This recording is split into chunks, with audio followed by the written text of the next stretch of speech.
اعوذ باللہ من الشیطان الرجیم بسم اللہ الرحمن الرحیم رب اغفر لی وتب علی انک انت التواب الغفور۔ سورہ نساء آیت نمبر 150 151 152 تین آیت پڑھنے جا رہے ہیں ہم۔ آیت نمبر 150 سورہ نساء، ان الذین یکفرون باللہ ورسولہ ویریدون ان یفرقوا بین اللہ ورسولہ وَيَقُولُونَ نُؤْمِنُ بِبَعْضٍ وَنَكْفُرُ بِبَعْضٍ وَيُرِيدُونَ أَن يَتَّخِذُوا بَيْنَ ذَلِكَ سَبِيلًا۔ صدق اللہ العظیم۔ رب اشرح لی صدری ویسر لی امری واحلل عقدۃ من لسانی یفقہوا قولی۔ ان الذین یکفرون باللہ ورسولہ، یقیناً وہ لوگ جو کفر کرتے ہیں یا ریجیکٹ کرتے ہیں، ڈینائی کرتے ہیں، رد کرتے ہیں۔ یکفرون باللہ ورسولہ، یعنی اللہ کے اندر بھی وہ لوگ اللہ کو بھی مطلب نہیں مانتے، اور رسول جو ہے وہ پلورل ہے، رسول سنگولر، تو وہ رسول ہی اور اس کے تمام رسول، یعنی کہ اللہ کے جو رسول ہیں ان کو بھی وہ لوگ ان کا بھی کفر کرتے ہیں، ان کا انکار کرتے ہیں۔ وَيُرِيدُونَ، اور چاہتے یہ ہیں کہ أَن يُفَرِّقُوا بَيْنَ اللَّهِ وَرَسُولِهِ، کہ وہ تفرقہ کر دے، سیپریٹ کر دیں اللہ کو اور اس کے رسولوں کو، تمام رسول کہ جو اللہ نے خبر دی ہے 1,24,000 سوا لاکھ مطلب جو بھی ہے، تو وہ جو آئے ہیں نبی اور رسول، لیکن اس میں رسول جو ہے وہ 313 ہے، تو تمام رسولوں کا انکار، یعنی وہ یہ چاہتے ہیں یفرقوا، فرق یعنی فرق کر دینا، سیپریٹ کر دینا، کہ اللہ اور اللہ کے رسولوں کے درمیان۔ وَيَقُولُونَ، اور کہتے کیا ہیں، اور وہ کہتے ہیں نُؤْمِنُ بِبَعْضٍ وَنَكْفُرُ بِبَعْضٍ، ہم ایمان لاتے ہیں کچھ پہ، یعنی کچھ پہ لائیں گے ایمان جو تمہارے لائن میں سے آ رہے ہیں ان کے اوپر، اور کچھ کو ہم رد کرتے ہیں، ریجیکٹ۔ تو ایک کو بھی اگر ہم ریجیکٹ کریں، ایک رسول ایک نبی کو بھی، تو ہم نے ان تمام کو ریجیکٹ کر دیا۔ تم ایک آیت کا اگر مطلب تم نہیں مانتے قرآن کی، تو تم نے پورے قرآن کا انکار کر دیا۔ تم کسی ایک حدیث کو نہیں مانتے تو تم نے تمام حدیث کے لیے بھی انکار کر دیا، یعنی کہ مطلب تم نے رد کر دیا پورا کے پورا۔ تو یہاں پر وہی چیز بولی جا رہی ہے کہ وہ لوگ کہتے ہیں کہ ہم کچھ کو تو ایمان لائیں گے، کیونکہ وہ جو تمہاری لائن میں سے آ رہے ہیں سب بنی اسرائیل میں سے، لیکن جو ہماری لائن میں سے نہیں ہے ان کو ہم رد کرتے ہیں، جیسے کہ رسول اللہ صلی اللہ علیہ وسلم کو۔ وَيُرِيدُونَ أَن يَتَّخِذُوا بَيْنَ ذَلِكَ سَبِيلًا، اور وہ چاہتے یہ ہیں کہ وہ درمیانی راستہ اختیار کریں، بیچ کا راستہ۔ جیسے لوگ نہیں بیچ چلتے، جیسے اکثر لوگوں کو یہ کہتے ہوئے میں نے سنا، تھوڑا دین تھوڑی دنیا، اور لوگ بیچ میں چل رہے ہیں، تھوڑا دین تھوڑی دنیا، یعنی کہ تھوڑا دین بھی فالو کرو، دیکھو پورے کے پورے دین پہ مت جاؤ، اچھا نہیں ہے کہ اتنے تم وہ مت بن جاؤ، اپنا کیا بولتے ہیں اس کو، کہ بہت زیادہ جیسے کہ دین کے اوپر اگر آ گئے تم تو وہ بہت زیادہ دین پہ مت آؤ، دین بھی رکھو، تھوڑا دین تھوڑی دنیا، یعنی کہ دو کشتی میں سوار رہو تاکہ تم ڈوبو ہی ڈوبو، یعنی کہ دو کشتی میں جو سوار ہے، امیجن کرو کہ اگر تم اس کو فزیکلی امیجن کرتے ہو کہ دو کشتیاں ہیں، اس میں ایک پاؤں اس میں ایک پاؤں اس میں، تو وہ جب کشتی جب ڈگمگ ہوتی ہے، تھوڑا سا اپنا راستہ تھوڑا سا علیحدہ کر لے گی تو وہ بندہ گرے گا، ڈوبے گا ہی نا۔ اس لیے دو راستے، دو چیزوں کے اندر بیچ میں رہنا، یہ منافقت بھی ہے ویسے، کہ منافق لوگ جو ہے وہ مسلمانوں کے ساتھ بھی برابر جڑے رہتے تھے تاکہ وہاں سے سب خبریں ملیں، اور پھر دوسرے جو لوگ ہیں کفار ان سے بھی ملے ہوئے ہیں، یہودیوں سے بھی ملے ہوئے ہیں، تو یہ بھی وہی ہے۔ تو یہاں پر اللہ کہتا ہے وہ چاہتے ہیں کہ وہ لیں، یتخذو بینا، بیچ میں، درمیان، ذالک سبیلا، وہ راستہ جو ہے وہ بیچ کا راستہ وہ اپنائے، تاکہ بیچ کے راستے پہ رہے، یہاں اچھا ہے تو یہاں، یہاں اچھا ہے تو وہاں، یعنی یہی کرتے رہے۔ تو یہ ہے دو منہ کے مطلب دو دو منہ کے مطلب جو بولتے ہیں نا کہ بندے، یہ وہ ہے ڈبل فیسڈ. تو اس طرح کرتے ہیں لوگ. تو وَيُرِيدُونَ أَن يَتَّخِذُوا بَيْنَ ذَلِكَ سَبِيلًا، تو ان کو چاہیے کہ درمیان کا راستہ لیں، تاکہ تھوڑا دین تھوڑی دنیا، یعنی دنیا کا انٹرٹینمنٹ بھی کرو بھائی، دنیا کی فیشن بھی کرو، خواہ ہو کتنی ہی اوریانیت کے اوپر ہو، چاہے تمہاری پوری ہاتھ دکھ رہے ہو، بغل دکھ رہے ہو، پیٹھ دکھ رہے ہو، گلا دکھ رہا ہو، یا تمہارا ٹائٹ فٹنگ سے شیپ دکھ رہا ہو، تو تم کو وہ سب کچھ دکھانا ہے. تو وہ ایک طرف تم وہ کر رہے ہو، ایک طرف تمہارا وہ ہے کہ تم جو بھی غلط چیزیں کر بھی رہے ہو تو اس کو تم سوچتے ہو کہ نہیں یہ دنیا بھی ہے نا، تو یہ تھوڑا دنیا کا کرو، تھوڑے میوزک گانے بھی سنو، گانے گاؤ بھی، گنگناؤ بھی، اور پھر ساتھ میں مطلب یعنی جیسے جو بھی خرافات والی چیزیں ہیں وہ بھی دیکھتے جاؤ، کرتے جاؤ. تو یہ تھوڑی دنیا ہے کہ ہم نے اپنا انٹرٹینمنٹ کیا ہے. دوسری طرف تھوڑا دین ہے کہ دیکھو 5 ٹائم کی ہم نے نماز پڑھ لی، ہم ایک آدھ رکوع قرآن کا بھی پڑھ لیتے ہیں. تو ایسا ہم نے مطلب تھوڑا کیا ہوا ہے بھائی. ہم رمضان میں پورے روزے بھی رکھتے ہیں، ہم نے ایک حج بھی کیا ہوا ہے، ہم عمرے بھی کرتے ہیں. یہ سب نہیں ہے، یہ سب تم اپنے لیے کرتے ہو، نہیں کرو گے تو ڈنڈے پڑیں گے. تو تم کو حج بھی، تم کو اگر تم صاحب حیثیت ہو تم کو تمہارا حج تو کرنا ہی کرنا ہے. بلکہ اللہ تو یہ کہتا ہے کہ اگر تم صاحب حیثیت ہو تو تم کو بار بار حج کرنا ہے. لیکن وہ سب آج کے قانون کے حساب سے دوسری بات ہو جاتی ہے کہ ذرا اگر اجازت نہ دے قانون تو تم نہیں کر سکتے چوری سے. اور دوسری بات یہ ہے کہ تم کو رمضان کے روزے فرض ہے، رکھنا ہی ہے. اگر وہ چھوٹ گئے کسی وجہ سے تو تم کو اس کو بعد میں رکھنا ہے. پہلے وہ رمضان کے روزے کے برابر اس کی ویلیو نہیں ہوگی، مگر تم نے جو ایک چیز تھی جو چھوٹ گئی تھی اس کو پورا کر دیا، بٹ دیٹس آل. اور پھر قرآن تم پڑھ لیتے ہو. ارے قرآن تو تم کو پورا پڑھنا ہے، بار بار پڑھنا ہے، جب تک تمہاری حیاتی تب تک پڑھتے ہی رہنا ہے. ہر بار پڑھو گے نئی چیز سامنے آئے گی. اس لیے قرآن کو پڑھنے کو مت سوچو، 5 ٹائم نماز پڑھنے کو مت سمجھو کہ ہم نے اللہ پہ احسان کیا، بلکہ یہ سوچو کہ تمہاری نماز میں سے اگر جو تمہارا 10 مارکس ہوتے ہیں ایک نماز کی، ایک بات بول رہی ہوں خالی ایسے ہی اپنے دل سے کہ 10 مارک، یعنی وہ مارک کتنے ہوئیں گے، اجر کتنا ہوگا وہ اللہ جانے، لیکن سمجھو کہ 10 مارکس ہے. لیکن تمہاری نماز میں تمہارے دماغ میں کیا کیا چیزیں چل رہی ہے، کہیں کوئی حساب کتاب بینک بیلنس کا، کبھی وہ کبھی پتہ نہیں کیا کیا چیزیں چل رہی ہے تمہارے دماغ میں. تو اب تم جو ہو، تمہارا وہ جو دماغ میں جو چل رہا ہے اس نے تمہارے مارکس کم کر دیا، تمہارے کو 8 مارکس پہ آ گئے تم. لیکن اب سمجھو کہ تمہارا سجود، تمہارا مطلب رکوع، وہ سب تمہارا جو ہے وہ ایسا ہے کہ جیسے کہ وہ جو مرغی جو ہے وہ پیکنگ کرتی ہے نا، دانے چکتی نا، تک تک تک تک، تو ایسا کر کے سمجھو تمہارا سجدہ بھی ہے. تو وہ کیا فائدے کا؟ تو تبھی تمہارے اور 2-3 مارکس کم ہو گئے. اب تمہارے بچے 5. اب تمہارے کو شیطان جو ہے وہ تم سے کچھ نہ کچھ غلطیاں کروائے، کچھ کروائے، تو معلوم پڑا اور 2 چلے گئے. پھر ایسا کرتے کرتے معلوم پڑا تمہارے یا تو 2 مارکس بچے یا 1 یا 0. تو 5 ٹائم کی جو نماز ہے وہ تمہارے لیے سب سے پہلا حساب نماز کا ہی ہونے والا ہے نا. تو اگر وہ نماز میں تم گئے تو گئے نا، ختم نا پھر. تو اس لیے کسی کی چیز کا احسان مت دھرو اللہ پہ، یہ سب تم اپنے ہی لیے کر رہے ہو. تو بیچ کا راستہ جو تھوڑا دین تھوڑی دنیا، یہ مت کرو. اس لیے کہ دین ہی ہے ہمارا وے آف لائف، دین ہی ہے. تم کو دین پر ہی چل کے اپنا انٹرٹینمنٹ بھی دیکھنا پڑے گا کہ صاف ستھرا صحیح چیز کو دیکھ رہے ہو تو ٹھیک ہے.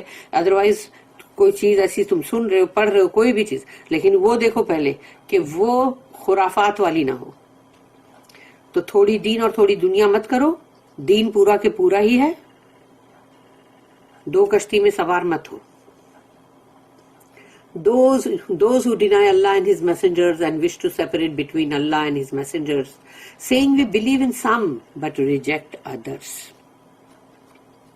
and wish to take a course midway. درمیانی. اس کی نوٹ ہے 656. Unbelief takes various forms. کفر جو ہے وہ طرح طرح کی شکل بدل کے آتا ہے، اس کے الگ الگ شکلیں ہیں بھائی. 3 are mentioned here. یہاں پر 3 جو شکلیں ہیں فارم اس کا، وہ یہاں پر مینشنڈ ہے.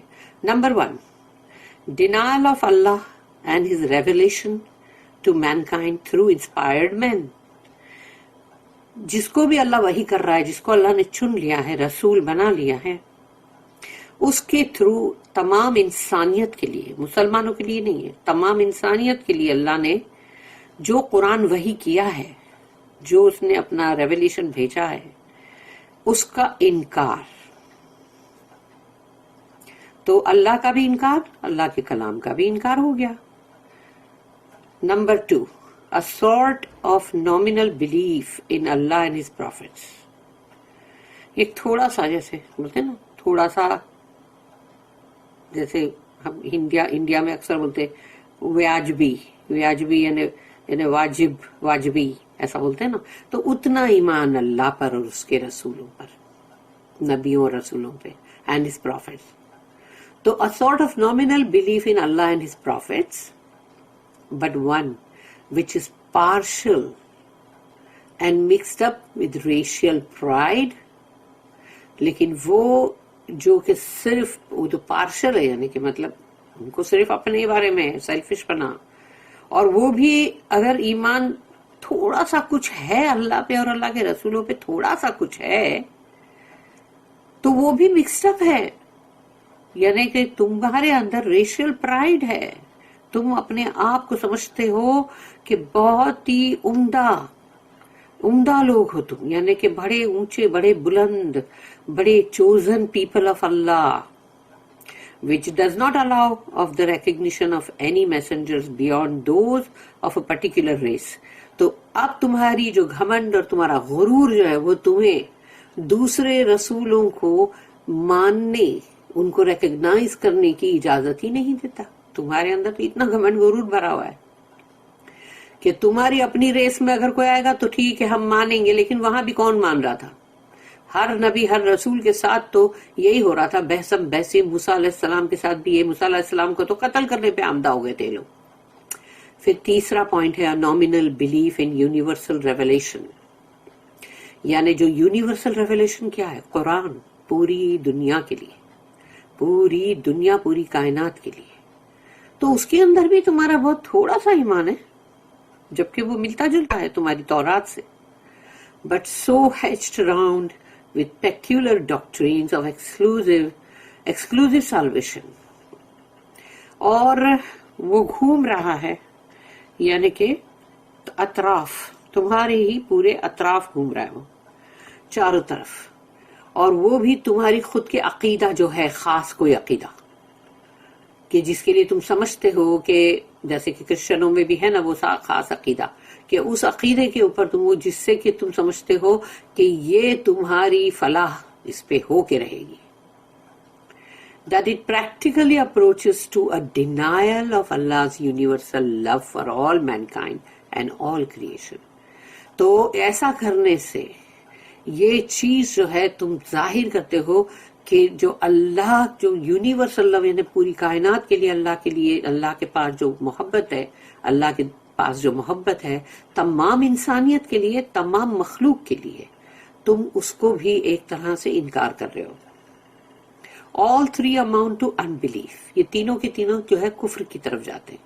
For they really deny Allah's universal love and care. یعنی اللہ کا جو پوری کائنات کے لیے جو اللہ کی محبت ہے، جو اللہ کا کیئر ہے، جو اللہ ان کی پرواہ کرتا ہے، اس سب کو تم نے انکار کر دیا، رد کر دیا. سبحان اللہ. اب ہے آیت نمبر 151 سورہ نساء کی. اولئک هم الکافرون حقا واعتدنا للکافرین عذابا مہینا. یقیناً یہ وہ لوگ ہیں جو کافر ہیں بالکل حق کے ساتھ، یعنی ٹروتھ میں، سچائی میں، یہ لوگ واقعی کافر ہیں. وَآتَدْنَا لِلْكَافِرِينَ، اور ہم نے تیار کر رکھی ہے ایسے کافروں کے لیے عذاب مہینہ، ایسا ذلت آمیز عذاب. جب کسی بندے کو دنیا کے اندر کوڑے پڑ رہے ہوں، باقی لوگ اس کو دیکھ رہے ہیں، وہ ذلت آمیز نہیں ہے؟ کسی کے ساتھ کچھ بہت ہی، اس کے ساتھ کچھ بھیانک ہو جائے کہ وہ بے گھر ہو جائے، یا ارتھ کوئک آ جائے، کچھ بھی ہو، سمجھو کوئی بھی اس طرح کا عذاب ہے، یا مطلب ہریکینس اور یہ سب، تو جس میں وہ بندہ رو رہا ہو پھوٹ پھوٹ کے، اور وہ اپنی ہر چیز دیکھ رہا، چلی گئی، ختم ہو گئی، گھر ٹوٹ گیا، تو اب سوچو وہ عذاب مہینہ ہے کہ نہیں؟ ذلت آمیز، بندہ کو لگتا وہ ذلیل ہو گیا. تو ایسے ذلت آمیز عذاب ہیں جو دنیا کے اندر بھی آتے ہیں اور آخرت کے لیے بھی ہے، کیونکہ یہ لوگ تو بالکل کافرون حقا ہے. They are in truth unbelievers. And we have prepared for unbelievers a humiliating punishment. Astaghfirullah, auzu billah. Ayat number 152. والذین آمنوا باللہ ورسلہ ولم یفرقوا بین احد منہم اولئک سوف یؤتیہم اجورہم وکان اللہ غفورا رحیما.